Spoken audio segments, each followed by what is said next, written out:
Bienvenidos a la biblioteca, nuestro espacio para la lectura, los libros, el diálogo, las ideas, bueno, pues todas esas cosas que nos gustan tanto a los lectores. En el programa de hoy nos ponemos decimonónicos, nos trasladamos a principios del siglo XIX, a una fecha tan señalada en la historia de España como 1808, para hablar con el escritor Augusto Granados de su última novela, La venganza de los conjurados. Publicada en Homo Legens, esta novela histórica, que hace uso además de los instrumentos del thriller policiaco, nos adentra en acontecimientos históricos de gran relevancia y tensión social para nuestro país, como la conspiración del Escorial, el motín de Aranjuez y el 2 de mayo, y lo hace de la mano de dos pillos del Madrid del 19, Tolín y Peón. En La venganza de los conjurados recorremos el Madrid de entonces casi como si estuviéramos paseando por sus calles en primera persona. Tal es la inmersión que logra Augusto Granados para el lector. Y asistimos también a las conspiraciones de un momento político frenético que, como muchos otros en la historia de esta nuestra querida y sufrida España, llevará a los dirigentes de un país a enfrentarse entre ellos sin solución, mientras España queda en manos de sus enemigos, los franceses. Para charlar acerca de La venganza de los conjurados nos acompaña su autor, Augusto Granados. Muy buenas, Augusto. Gracias por acompañarnos en la biblioteca. Muchas gracias. Bueno, eres economista de formación, pero también desde hace no tanto escritor. Entonces yo quería preguntarte de dónde viene esta vocación. Bueno, no sé si llamarla tardía, porque en realidad hay muchos escritores que no empiezan tan pronto escribiendo, pero bueno, ¿de dónde viene esta vocación siendo economista? Pues bueno, yo creo que no he escrito antes por falta de tiempo, porque me tenía que dedicar a mi trabajo y no podía dar salida. Tuviste el gusanillo, ¿no? Sí, me apetecía siempre mucho, ¿no? Y tienes muchas ideas, yo tengo mucha imaginación, ¿no? Y siempre me apetecía mucho. Y la verdad es que lo materialicé un poco en el confinamiento, cuando estuvimos 3 meses encerrados y sin poder hacer nada. Pues me dediqué, sin que me diera cuenta de que pasaba el tiempo, 12, 13 horas diarias a escribir y a documentarme y a leer y bueno, pues salió mi primera novela y como gustó, pues me animé con otra, ¿no? Yo no sé si la pregunta sería tanto ¿por qué 1808? O más bien la pregunta sería ¿por qué no 1808? Porque claro, ocurren tantas cosas tan apasionantes desde el punto de vista ya no solo histórico, sino también político, social, económico, a principios del 19 y en concreto en este año, que incluso los que menos sepan de historia tienen grabado en el cerebro, que es 1808, que bueno, que al final, pues, ¿cómo no dedicarle una novela a este periodo? Pero bueno, también tendrás tus razones personales como escritor. ¿Por qué 1808? Bueno, 1808, a mí me gusta mucho el siglo XIX, leo mucho sobre el siglo XIX, entiendo que mi vocación viene a través de Galdós y Mesonero Romanos, que son dos autores que me gustan mucho y procuro siempre estar leyendo algo de ellos. Y bueno, pues los episodios nacionales que van un poco recorriendo todo el siglo XIX es un poco lo que a mí me hubiera gustado hacer ahora. No puedo seguir avanzando porque tengo trabajo y tengo que cumplirlo, ¿no? Pero sí que tengo muchas cosas preparadas para poder seguir avanzando. Pues ya me voy a lo mejor al trienio liberal, después me voy a la muerte de Fernando VII y la regencia de María Cristina, Isabel II, un poco todo, ¿no? Y me gustaría ir avanzando en el siglo XIX y me gustaría ir avanzando de la mano de estos personajes porque les he cogido mucho cariño. ¿Qué tiene el XIX que te conquista tanto? Pues bueno, creo que es un siglo primero de muchísimo cambio a nivel nacional, cambio de ideas y muchísimo cambio en Madrid. A mí me gusta mucho Madrid, soy un enamorado de Madrid, paseo Madrid todo lo que puedo y bueno, pues creo que el siglo XIX es el siglo de Madrid, cuando realmente ha empezado Madrid a ser una capital importante, ¿no? Decías que eras, y lo sé porque ya te lo he escuchado decir en otras ocasiones, un gran lector de Galdós y de Mesonero Romanos. ¿También te influencian en tu escritura estos dos escritores? Y me gustaría que me influenciaran más. Lo que pasa es que primero yo soy bastante más torpe que ellos y segundo, el lenguaje que se utilizaba en el siglo XIX no puede ser utilizado ahora. Creo que a mucha gente podría llegar incluso a aburrirle, ¿no? Hay que meterle un poco más de chispa, un lenguaje un poco más actual, unas situaciones distintas.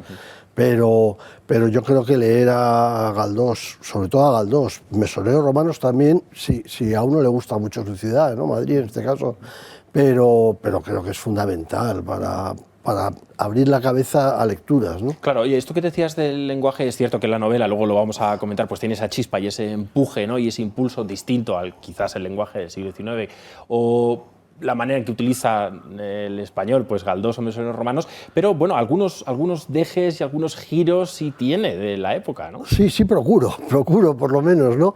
Porque bueno, no se puede utilizar expresiones de ahora, hay que utilizar expresiones de ese momento para que sea creíble la novela, ¿no? De hecho, releyendo, cuando yo estaba escribiendo lo releía y decía, esto no lo puedo poner aquí así, de esta forma, ¿no? Tengo que cambiarlo y escribirlo de otra forma. Bueno, no te digo nada de los piropos que suelta el alcalde Fuensancho, ¿no? Que ahora mismo si dices un piropo estás acabado, pero él, pues con su gracia y que tiene la gracia del madrileño habitual, pues sí que me gusta ponerlo y meterlo, ¿no? Decías que te gusta pasear por Madrid y también era conocedor de esto porque tú mismo en tus señas biográficas lo dejas muy claro, que te gusta el jazz y que te gusta pasear por Madrid, ¿no? Sí. E intuyo que este gusto por el pasear por las calles de Madrid tiene su impronta en la novela porque, como decía en la introducción, la bienvenida del programa, es que realmente hay momentos de la novela que a uno le parece estar recorriendo las calles de Madrid, porque además incluso hay calles que todavía existen desde aquel momento, ¿no? Sin ir más lejos, la calle del Pez, que aparece también en algunos momentos de la novela, pues todavía es la calle del Pez de hoy, ¿no? Entonces, ¿hasta qué punto ese paseo por Madrid, ese gusto tan fuerte por el paseo por Madrid al final tiene una impronta en la novela? Pues mucho, porque cuando yo voy paseando por Madrid me imagino lo que voy a escribir o lo que he escrito que ocurre en ese momento. Y a veces incluso retoco, porque veo que por cómo era esa calle o el entorno, pues a lo mejor no cuadraba mucho y me gusta que sea el escenario real y auténtico, ¿no?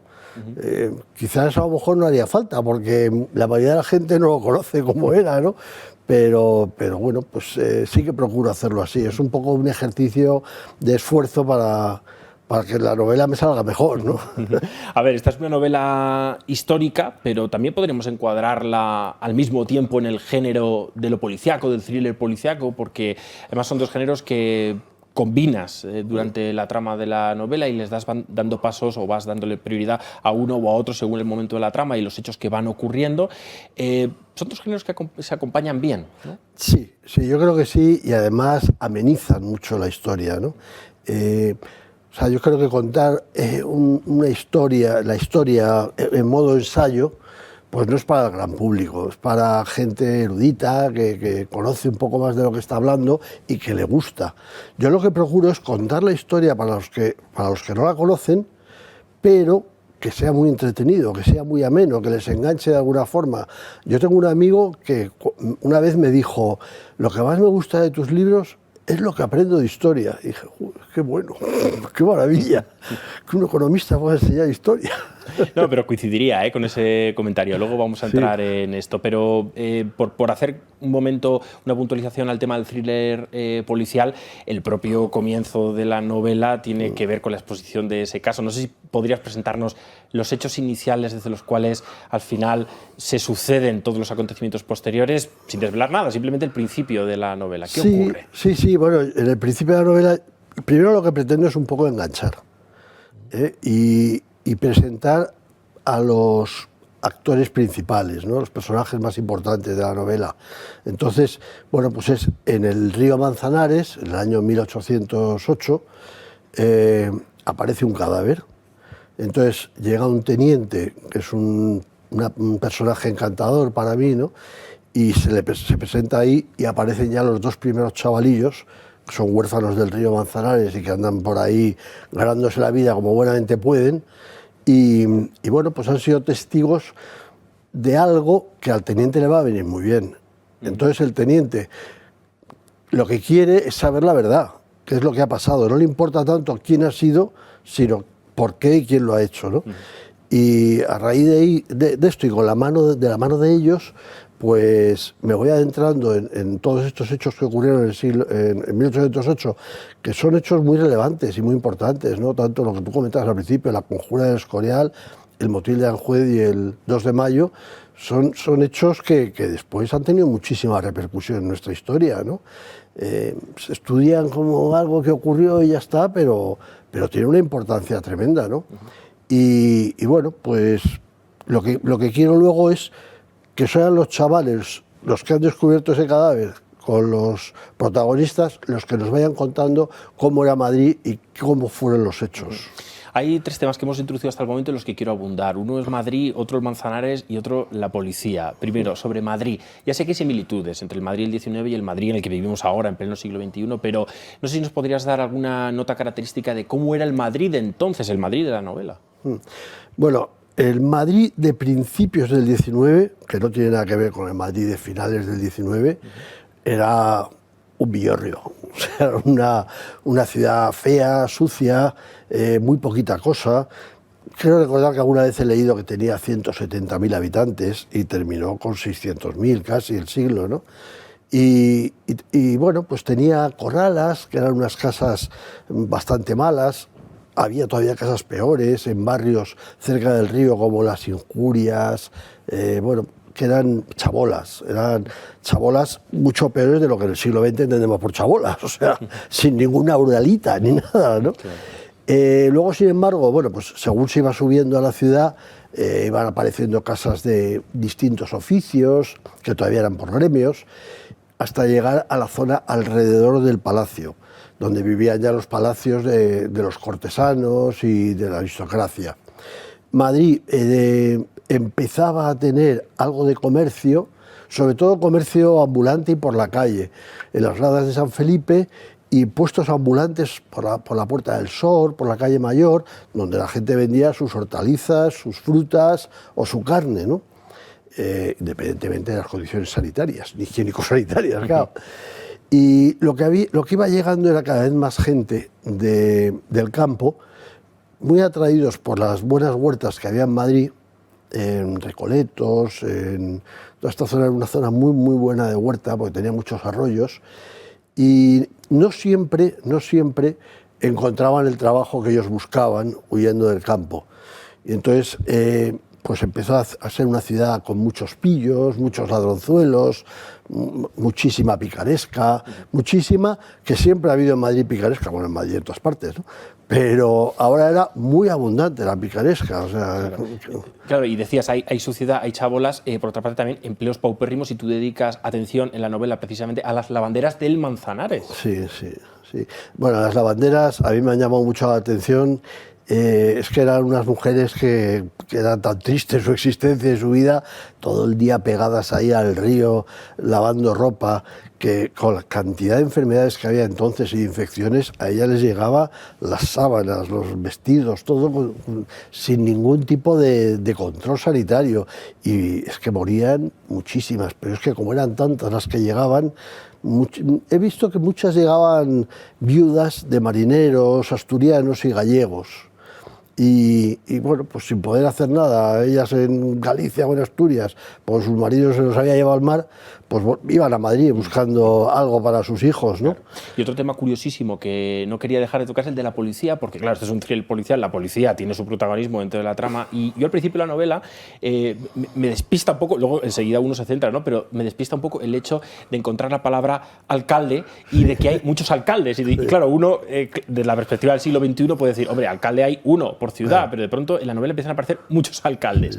Y es que realmente el uso de la palabra alcalde en aquel momento es aplicada a la policía y no es el mismo del actual. Yo no sé si podías ilustrarnos un poco de cómo funcionaba la policía por entonces. Enseguida cambió, ¿eh? O sea, esto es hasta hablamos de principios de siglo, luego enseguida hubo unas renovaciones y cambió.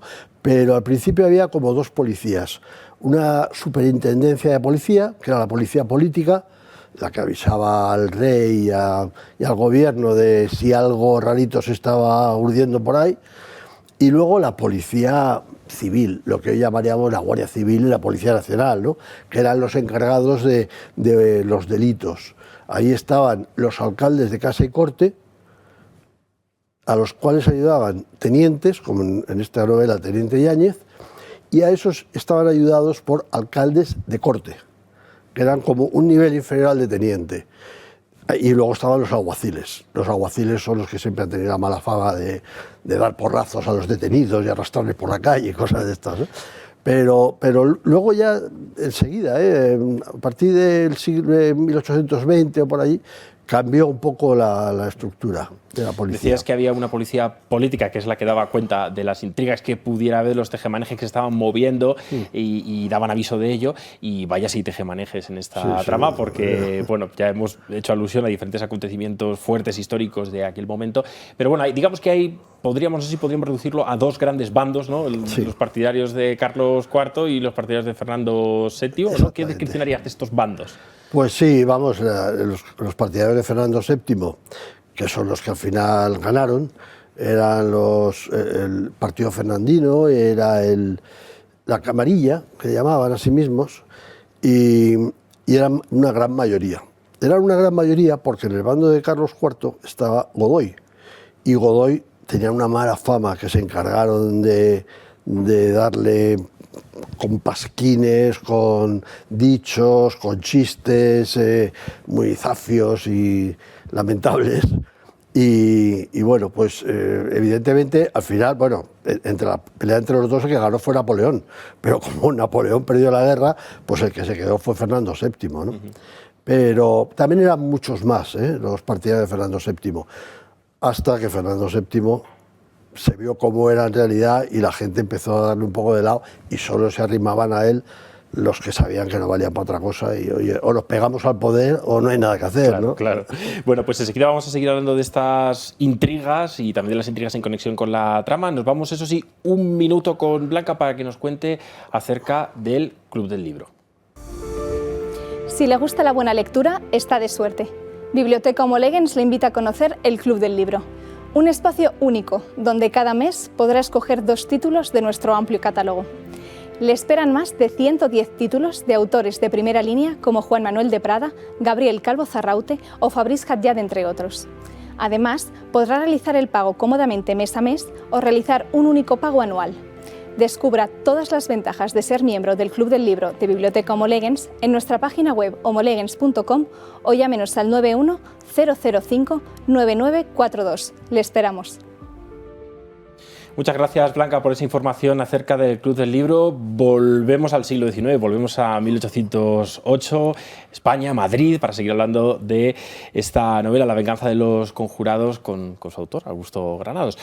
Esta es una novela histórica y algo que me ha gustado mucho de tu forma de escribir, Augusto, es que en ningún momento abundas demasiado en la descripción de los eventos históricos hasta el punto de aburrir, ¿no? De que se convierta página tras página en una exposición casi como de ensayo histórico o de manual de historia, ¿no? Que es otra forma de escribir la novela histórica y a algunos autores, a algunos escritores les da resultado, pero en tu caso prefieres, o al menos eso he intuido yo al leer este libro, ir colando, por así decirlo, la historia en los diálogos a propósito de los eventos que suceden en la trama, y en ningún momento me aburre esta exposición de la historia. No sé si es intencionadamente una forma de escribir la historia, ¿no? Sí, la verdad es que lo hago intencionadamente porque yo prefiero darlo a conocer, enseñar un poco la patita y al que le interese que profundice. O sea, hay libros, muchísimos escritos sobre cada uno de los aspectos de las cosas que ocurrían en 1808, sobre la conjura de Escorial, sobre el motín de Aranjuez, sobre el 2 de mayo,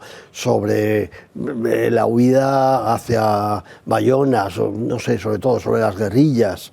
O sea, yo lo que prefiero es contarlo, todo lo que ocurrió, pero sin entrar a profundizar demasiado en historias, que a lo mejor en algún aspecto luego, cuando lo he releído, pues sí que puede haber entrado. Me hubiera gustado explicar mejor el porqué de la ley sálica y la pragmática sanción, por ejemplo.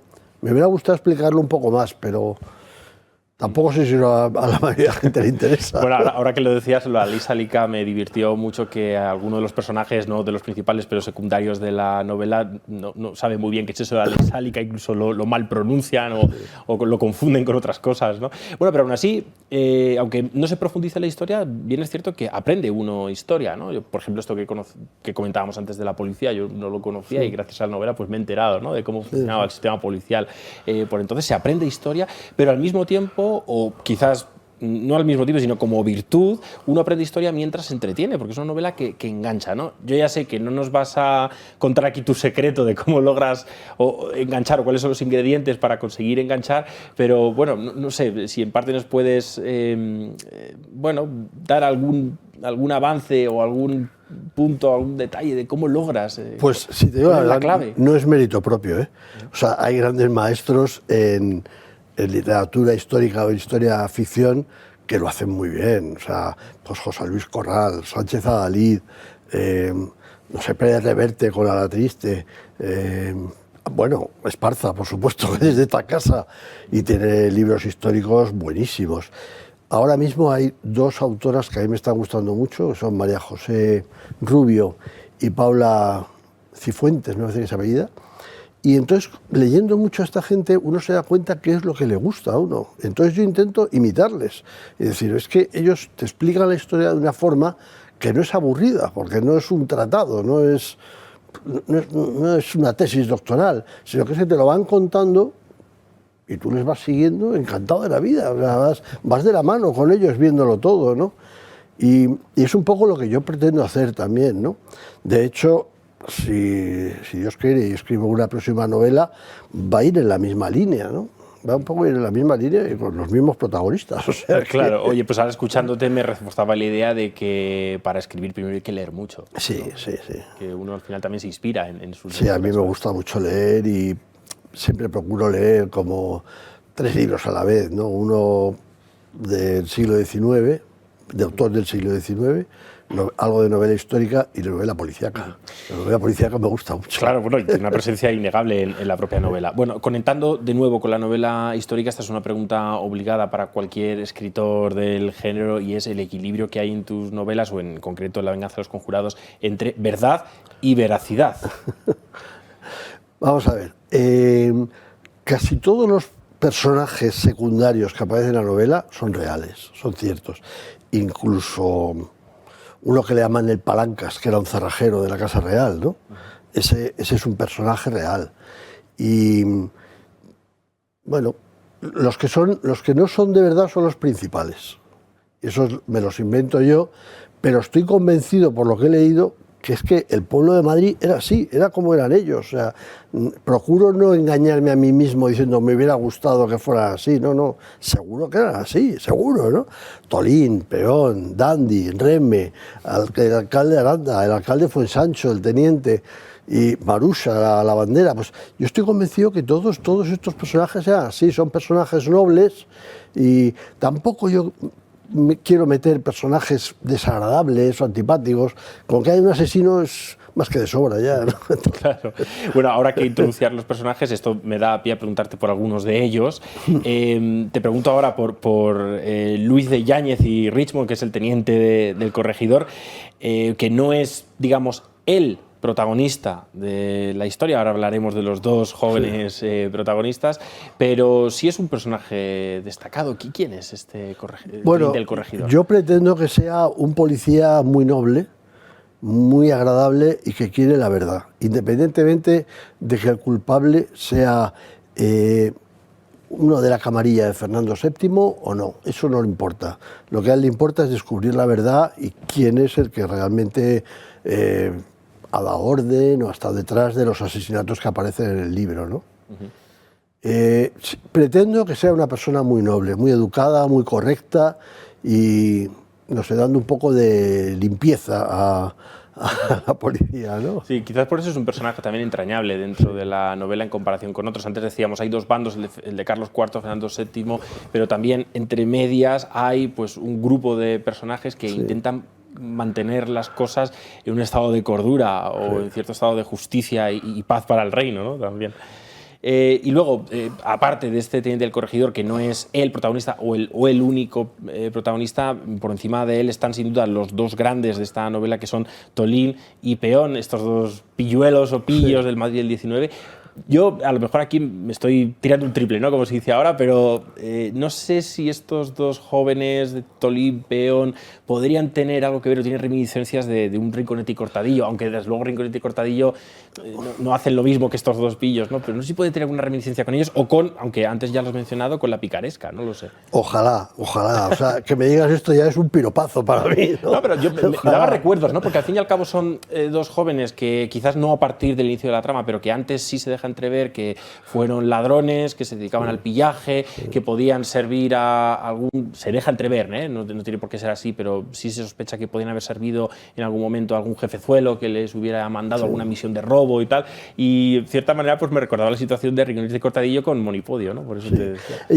Yo pretendo que ellos no sean malos. O sea, es que ellos se han robado alguna vez o han hecho alguna trastada, ha sido por su supervivencia, no ha sido por otra cosa, ¿no?